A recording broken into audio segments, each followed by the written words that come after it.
actually not as much as you might think.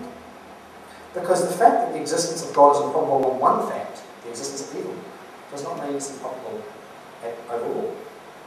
Again, planting the notice this, there are many beliefs for which we hold, which are improbable on some body of facts, but yet probable overall. Suppose, for example, that I'm playing poker and I'm dealt 4 aces. Given the number of cards in the pack, this is highly improbable. But given that I see it, it's highly probable. See the point?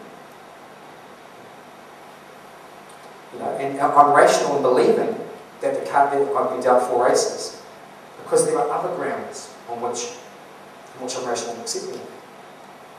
Moreover, it's well known that a belief can be improbable on some subset of your beliefs and yet be highly probable on all your beliefs. If I know my friend is a Frenchman and I know that most Frenchmen can't swim, then my belief that he is a swimmer is improbable on these set of facts. On the other hand, suppose I also know that he's a lifesaver and that all lifesavers can swim, even French ones, right? Then despite this fact, despite that I have some set of fact which makes the belief improbable, I have another set of fact which makes it improbable overall. See the point? No. So even if the existence of God was improbable on the existence of evil, it doesn't follow that it's improbable overall. To establish that, the skeptic would have to look at every other relevant piece of evidence and show that evil conjoined with all them made the existence of God improbable. So it's actually not enough to just bring up the issue of evil. You have to then look at every other relevant fact. You have to look at all the purported arguments for the existence of God, everything that people might put forward as evidence, and even the possibility that people have some kind of direct experience of God. Because remember the case I used with the poker cards, you know? In that situation, you see immediately that you have 4 aces. So the fact that it's improbable is really evidence, you see it directly. A third point, that I would make about the argument from evil is that the question of how well Christianity does with regard to evil needs to also be looked in the context of how well it does relative to its alternatives. For example, suppose you said, well, look, it's a fact there's evil in the world, and this makes the existence of God improbable, so therefore I don't believe in God. And you adopt a skeptical viewpoint. You can still ask the question, well, how probable is the existence of evil on a skeptical viewpoint? And if it was less probable on the skeptical viewpoint than it was on the Christian viewpoint, then you're actually in a worse position than a better one. You can't reject Christianity on the grounds that it can't explain something and then adopt another position which doesn't explain it over.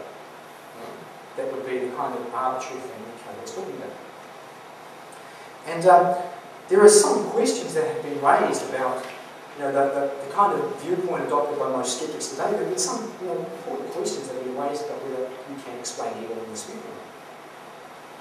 For starters, in order for suffering to exist, sentient life needs to exist. But there have been various discoveries from contemporary physics which show that a universe in which conscious life evolves is actually extremely improbable. For life to evolve, there are around 15 constants necessary, and each must have precise values.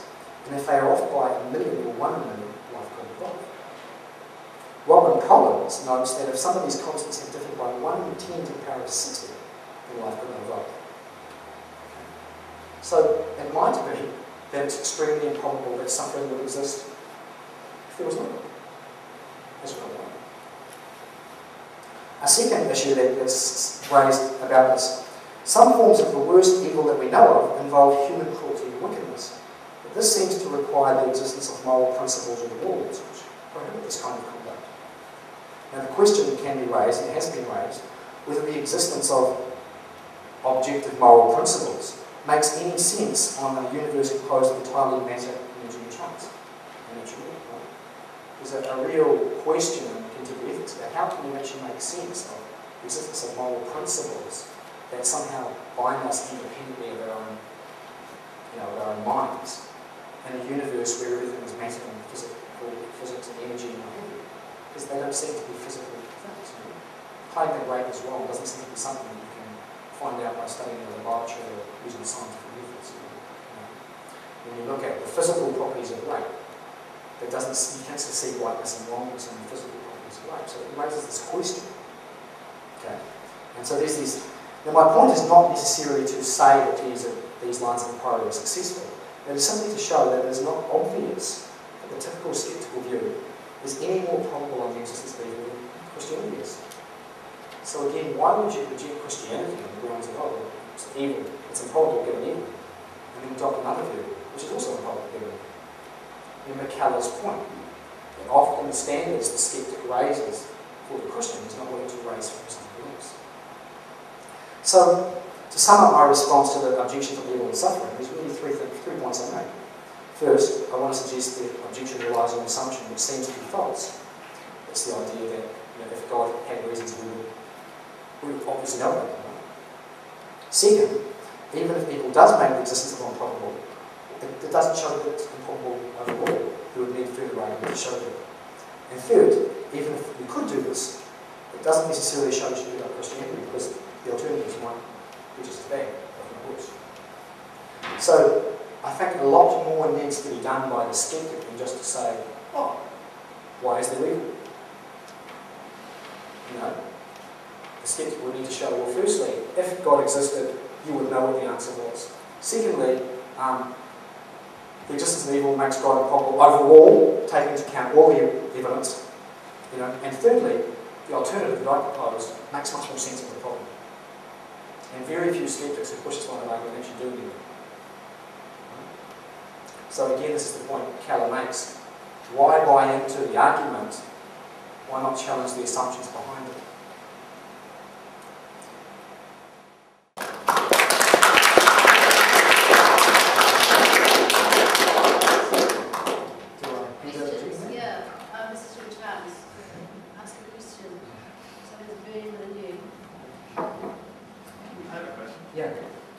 In your experience with challenging the assumptions behind the objections, how do people respond? It differs from person to person. One experience I often have is there are many sort of skeptics who are quite cocky. And they're often very sarky, and well, this isn't true of all of them, but it's true of a good number of my experience. They're often very sarky and they expect to make a whitewash over you very quickly because you're a dumb, stupid Christian. Right?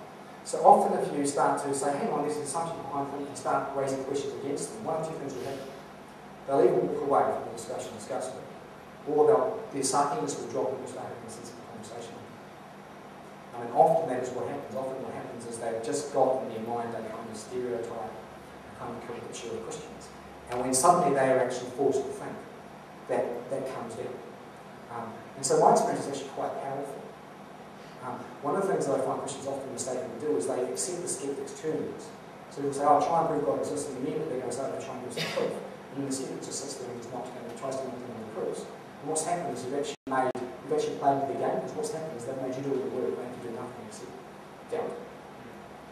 So what you want to do is turn that around and say, well, hang on, if you're going to say that we should doubt things, let's follow this line of inquiry.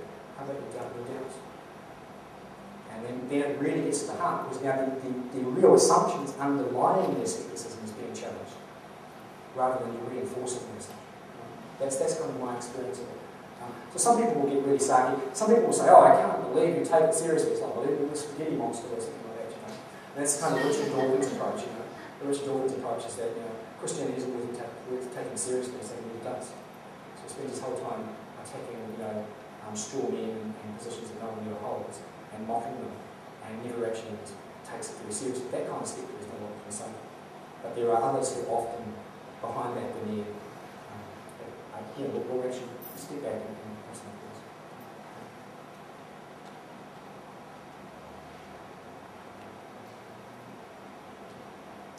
I've got a question. Yeah? I had it before in my head. Could I ask me? What do you say to people who say, oh, all religions are true and